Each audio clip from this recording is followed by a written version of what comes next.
மட்டக்களப்புக்கு மீன்பாடும் தேன்னாடு என்று பேர் இருக்குது. ஆனால் அந்த விஷயத்தை நீ உணரணுமெண்டா கல்லடிப்பால் கொட்டுகளில் சவலை வச்சு குத்தி காதில் வச்சு கேட்கக்கூட ஊரிகள் மீன்கள் அந்த விளையாடுற கதைக்கிற போல பாடுற சத்தமத்தை உணரலாம். இப்பயும் இருக்குது, ஆனால் மிக குறைவாக இருக்குது.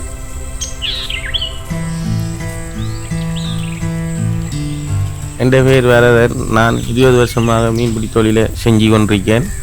ஒரு நாளைக்கு சும்மா ஒரு 1500 ரூபா அப்படி குறைஞ்ச அளவில் எடுக்கலாம். அந்த மீனை விற்று போட்டு தான் நான் சமைச்சு சாப்பிட்றதும், அடுத்தது வீட்டையும் கரைக்கி கொடுத்துட்டு நானும் அம்மாவும் சமைச்சு சாப்பிட்டு கொண்டு இருக்கிறோம். சில நாளையில் ரால் சீசன் டைமில் கொஞ்சம் கூட உழைக்கலாம். 2000-2500. நான் OL 5 வாரம் பாஸ் பண்ணினா மறுபடியும் ETIயில் ஏசி கோர்ஸ் செஞ்சுட்டு திருப்பி அமெரிக்க மிஷனில் ஏசி கோர்ஸ் செஞ்சினான். டிரைவிங் ஹெவி லைசன்ஸ் எடுத்து போட்டு அவுட்போர்ட் என்ஜின் செஞ்சினான் பேசரசில். அதுக்கு பிறகு கொழும்புல போய் ஸ்னேக் கண்டதில் ஷிப்பிங் கோர்ஸ்ன்னு செஞ்சு போட்டு சான்ஸ் கிடைக்க இல்லை. அப்போ பக்கத்தில் ஆத்தங்கிற இதே இந்த மீன்பிடியை திருப்பி மெயின்டைன் பண்ணி கொண்டு வருகிறேன்.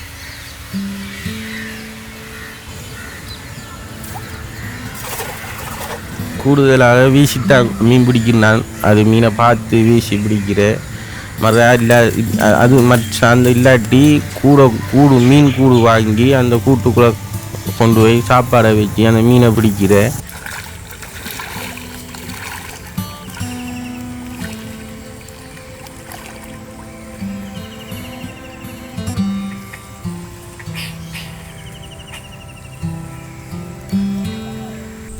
சில சமயத்தில் அதுவும் இல்லைண்டா தூண்டல் போட்டு மீனை பிடிக்கிறேன்.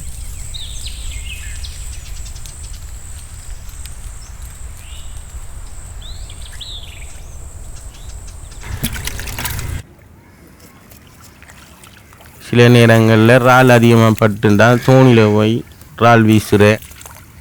இப்படித்தான் மீன்பிடி நம்ம என் தொழிலை செஞ்சு கொண்டு வரேன்.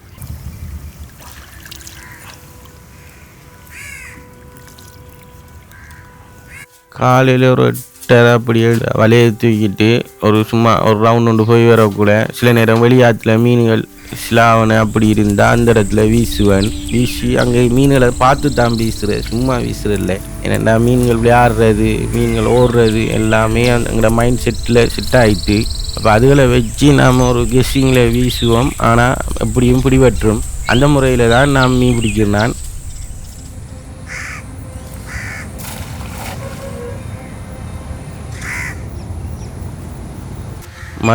மத்தியானம் வீட்டை சாப்பிடுத்து திருப்பி சும்மா மீன்கள் விளையாடுறது அதுகளுக்குள்ளே டக்குன்னு பக்கத்தில் வீடு வலையை தூக்கிட்டு டக்குன்னு எப்படியும் போய் அந்த மீனை பிடிச்சிருவேன்.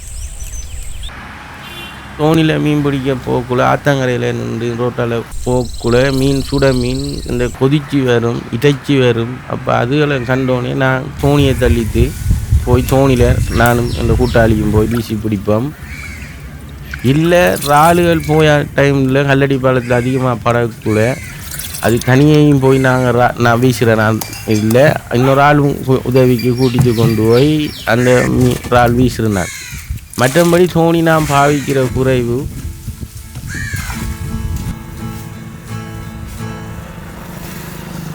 இங்கே கூடுதலாக செத்தல் மீன், சல்லல் மீன் சொல்லுவாங்க. அதுவும் திரளி, மணலை, ஒட்டி மீன், இதுகள் தான் அதிகமாக இருக்குது. மழை காலங்களில் சில உன்னிக்க குளம் உடைச்சா அந்த கோல்டன் என்று சொல்லுவாங்க. அந்த மீன் வலைகளில் சில வீசக்குள்ளே பிடிவிடும். அது கணக்கில் சும்மா ஒரு நாளைக்கு 1 கிலோ அப்படி தான் பிடிக்கிறாங்க. 1 கிலோ 2 கிலோக்குள்ளே பிடிப்போம். சீசன் டைமில் அந்த மீன் பிடிவிடுறது. மற்றபடி கூட செத்தல், மணலை அதுகள் தான் நம்ம பிடிக்கிறேன்.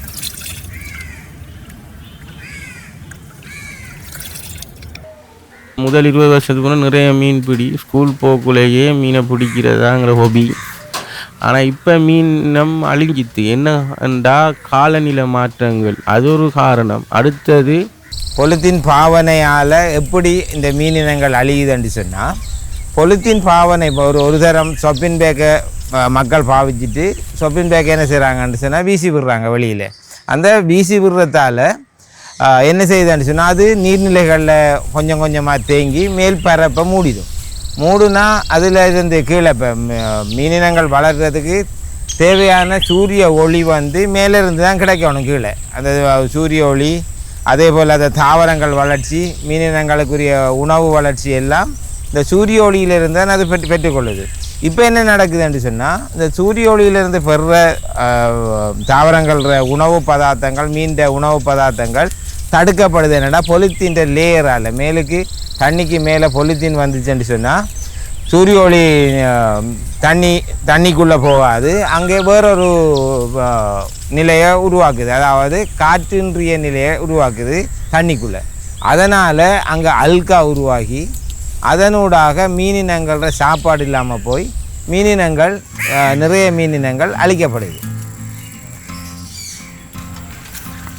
செத்தல் மீன் குஞ்சிகளை வச்சுட்டு இருக்கும். அப்போ குஞ்சிகளோட தாய் எப்பையும் பக்கத்திலேயே இருந்து கொண்டிருக்கும். ஆண் மீன் பக்கத்தில் வராமல் மற்ற மீன்களை திரத்தி கொண்டிருக்கும். அப்போ இதுகளில் நாம் அதே நேரம் மஞ்சள் கோடுகள் இருக்கும் பெண் மீனுக்கு.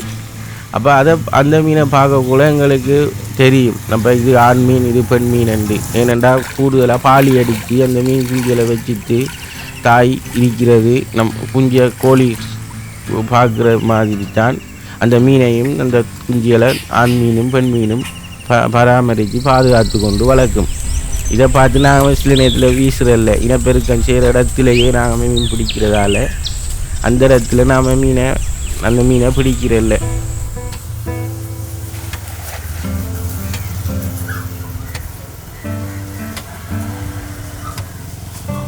மீனவர்களை தவிர ஏனையவர்களும் கூடுதலாக மீன்பிடியில் செய்வதால் மீனினம் உருவாகுவதை விட அழிகிறது தான் கூடதாக இருக்கிறது.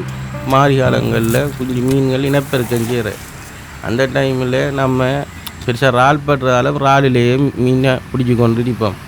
அப்போ மற்றவங்க அந்த குஞ்சு மீன் தாய் மீன் வளர்கிற காலம் தெரியாது, அவங்க எல்லோரும் மீனை பிடிச்சி கொண்டு இருப்பாங்க. நாங்கள் நிலவை வச்சு தான் நீரோட்டத்தை கணிப்பிட்டு அதை மூதாதையோர் அப்படி தான் செஞ்சு வந்தவங்க. செஞ்சதால் அந்த நீரோட்டங்களில் நிலவு எத்தனை மணிக்கு கிளம்பும் வித்தியாசமாக ஒரு நாளைக்கு முக்காமத்தியாலம் வித்தியாசப்படும். அது அந்த முக்காமத்தியாலத்துக்கும் நீரோட்டங்களும் வித்தியாசப்படும். அதே நேரத்தில் நாம் அந்த இறால் நீரோட்டக்குள்ளே அருநீராக இருக்கக்குள்ள நாம் அந்த இறால் வீசுவோம். நீராகி போய் வெள்ளம் பிளத்து தண்டா இறால் வீசலாது. அந்த டைமு கொஞ்ச நேரத்துக்குள்ளே தான் எங்களை தொழில். அந்த நீரோட்டத்தை வச்சு தான் நாங்கள் இறாலை கூட நேரம் பிடிப்போம். மற்ற நேரங்கள்லாம் மினக்கட்டு நாம் மீன் பிடிக்கிறதில்ல. அந்த நீரோட்டம் தான் எங்களோட இறால் பிடிப்பி முக்கியமாக நாங்கள் கணிப்பிட்டு இவ்வளோ காலமாக மீன் பிடிச்சி வரோம். மீனினங்கள் கூடுதலாக அழிக்கப்படுறதில் கால்நிலை மாற்றங்களும் ஒரு முக்கிய பங்கை வகிக்குது. இந்த கால்நிலை மாற்றத்தில் இந்த மட்டக்களப்பு மாவட்டத்தை பொறுத்த மட்டுக்கு நிறைய மீனினங்கள் இல்லாமல் போயிருக்கு. என்ன காரணம்னு சொன்னால் மட்டக்களப்பு மாவட்டத்தை பொறுத்த மட்டுக்கு குறிப்பிட்ட காலத்தில் மழை பெய்யும், குறிப்பிட்ட காலத்தில் வெயிலாக இருக்கும், குறிப்பிட்ட காலத்தில் குளிர்காலமாக இருக்கும். இப்போ இந்த நிலைகள் மாறுறதால மீனினங்கள் வந்து முட்டையிட்டு குஞ்சு பொரிக்கிறதுக்கு கடும் அதற்குரிய காலநிலை வருவதில்லை. அதால் இந்த மீனினங்கள் முட்டையிடுறதுக்கும் டைம் போகுது, அதே போல் குஞ்சு பொரித்து மீனினங்களை பெருக்கிறதுக்கும் டைம் போய் கொண்டு இருக்கு.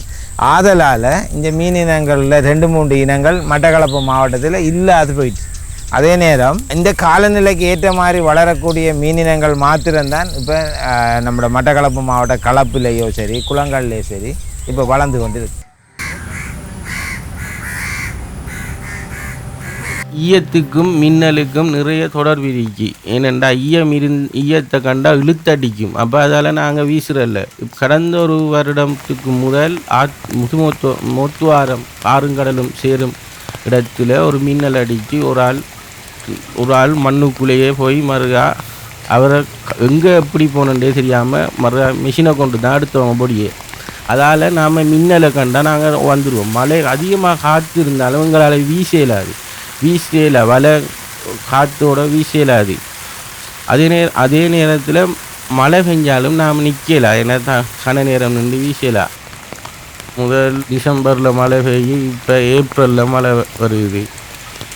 காலநிலை இப்படி மாற்றங்கள் இருக்கிறதால நாம் அந்த காலநிலைக்கு ஏற்ற மாதிரி நம்மளும் மாற்றி மீன் பிடித்து கொண்டு இருக்கிறோம்.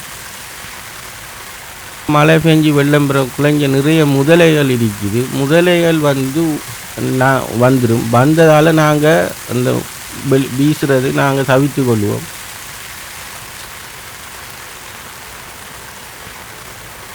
மாரி காலத்தில் ஆற்று வாழைகள் அதிகமாக வரும். ஆற்று வாழை வரக்குள்ள அதில் பாம்புகள் மீன்களும் அதுகளோட ஒளிஞ்சி வரும். அதே நேரம் நுளம்புகளும் வரும். அந்த ஆற்று வாழையால் தான் நிறைய இந்த யானைக்கால் நோய் வருதுதான் நுளம்பால். அடுத்து அட்டைகளும் வார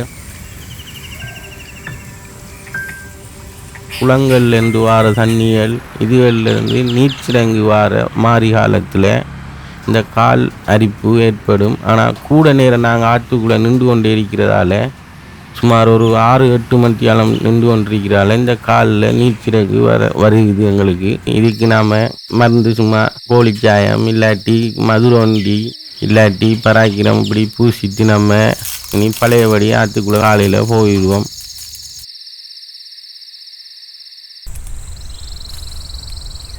நத்தண்ணி உப்பு தண்ணியாக மாறக்குள்ள இந்த காயங்கள் எங்களுக்கு இல்லாமல் போயிடும்.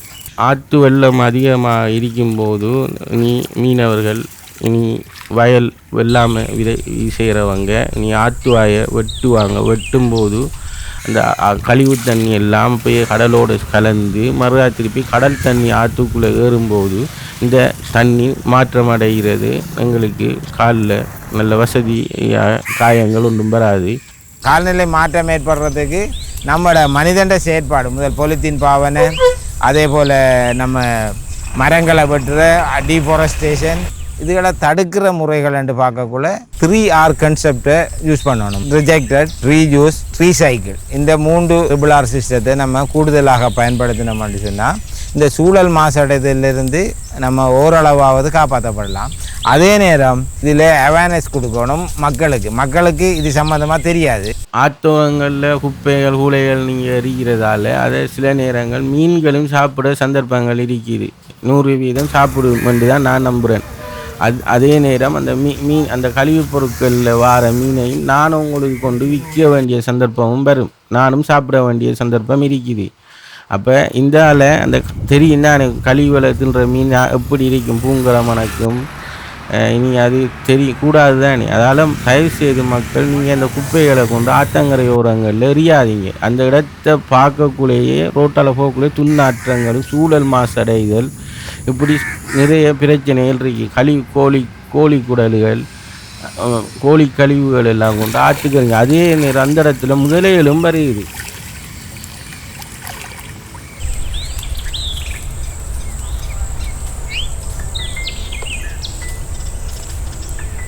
வாவிக்கிற வீதி ரோட்டிலேயே பார்த்தீங்கன்னா இவ்வளோ குப்பை கூலைகள் கோழி கழிவுகள் மீன் வெட்டுற கழிவுகள் எல்லாம் இருக்குது.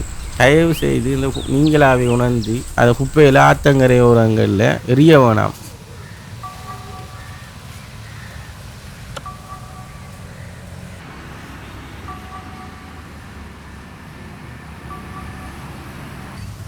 மட்டக்களப்பு மக்களுக்கும் மீனுக்கும் இடையில் பாசபூர்வமான உணர்வு ஒன்று இருக்குது. அப்படிப்பட்ட மீன்களை பாதுகாக்க வேண்டியது ஒவ்வொரு மக்களுடைய கடமையாகும்.